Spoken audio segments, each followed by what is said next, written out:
Baik, terima kasih atas kesempatan. Pada video ini saya akan menjelaskan materi mengenai single simple smoothing dan double exponential smoothing. Namun sebelumnya, perkenalkan nama saya Oscar Sebastian dengan NIM 2202 4016 dari kelas 5 T1 Program Studi Teknik Informatika Politeknik Negeri Manado. Kita masuk dalam pengantar. Dalam analisis data time series, metode smoothing sering digunakan untuk meramal nilai masa depan berdasarkan pola historis. Ada dua pendekatan utama dalam teknik smoothing, yaitu pelicinan sederhana, yaitu single smoothing, dan pelicinan eksponensial ganda, yaitu double exponential smoothing. Nah, kedua metode ini memiliki kelebihan masing-masing dalam menangkap pola tren dan variasi musiman. Kemudian pendahuluan metode smoothing. Pelicinan atau smoothing merupakan metode peramalan yang bertujuan mengurangi fluktuasi dalam data untuk melihat pola yang lebih jelas. Nah, pada dasarnya smoothing mengurangi pengaruh nilai ekstrim atau fluktuasi acak dengan menghaluskan data agar lebih mudah diinterpretasikan. Yang pertama, single simple smoothing. Nah, ini digunakan untuk memprediksi nilai periode mendatang berdasarkan nilai historis tanpa memperhitungkan tren. Yang kedua, double exponential smoothing. Nah, ini selain menghaluskan data, metode ini juga mempertimbangkan tren sehingga lebih cocok untuk data yang menunjukkan kecenderungan naik atau turun seiring waktu. Kita masuk dalam single simple smoothing. Metode pelicinan sederhana ini menggunakan formula seperti berikut.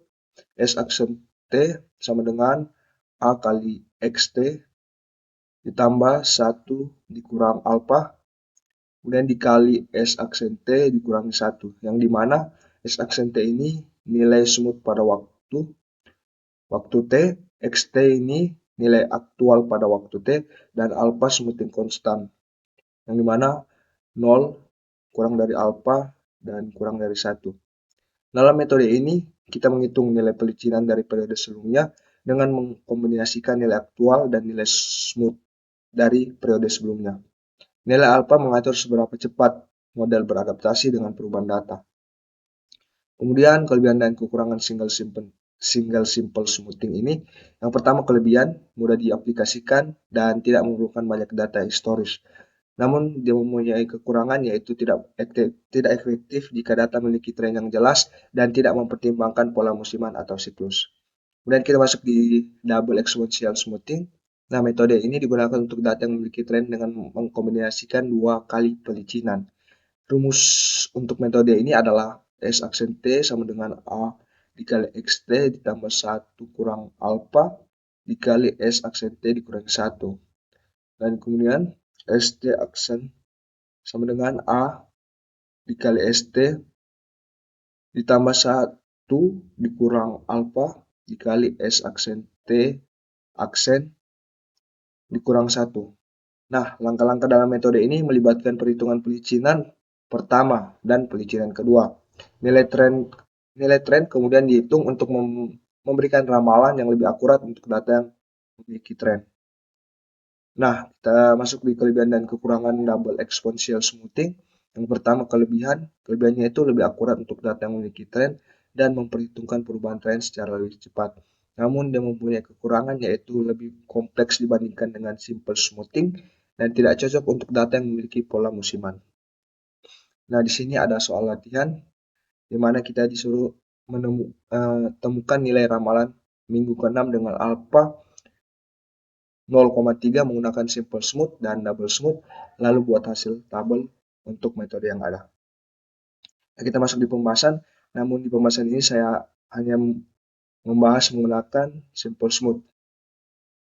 Nah, seperti kita ketahui tadi, di data ini cuma ada sampai minggu ke-5 dan kita disuruh untuk menemukan nilai ramalan pada minggu ke-6. Nah, di sini ada rumus yang kita pakai dari simple smooth, yaitu X aksen T sama dengan A dikali XT ditambah 1 kurang alpha dikali S aksen T dikurang 1. Nah, seperti kita ketahui, yang minggu pertama nilai data aktualnya itu 13, S aksen 1. Nah, Karena data aktualnya 13, maka nilai ramalannya juga 13. Kenapa demikian? Karena di S1 ini merupakan nilai awal, jadi dia masih di data aktual dan nilai ramalannya itu masih sama. Kemudian kita lanjut di S aksen 2 yaitu minggu kedua. Nah, di sini kita sudah bisa memasukkan rumusnya. Kita masukkan dengan rumus alfa yaitu nomor 0,3 sesuai pada soal dikali XT yaitu data aktual 13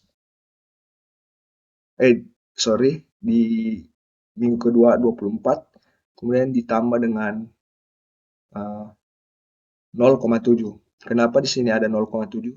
Karena sesuai pada rumus 1 dikurang alfa. Jadi 1 dikurangi 0,3 dapatnya 0,7.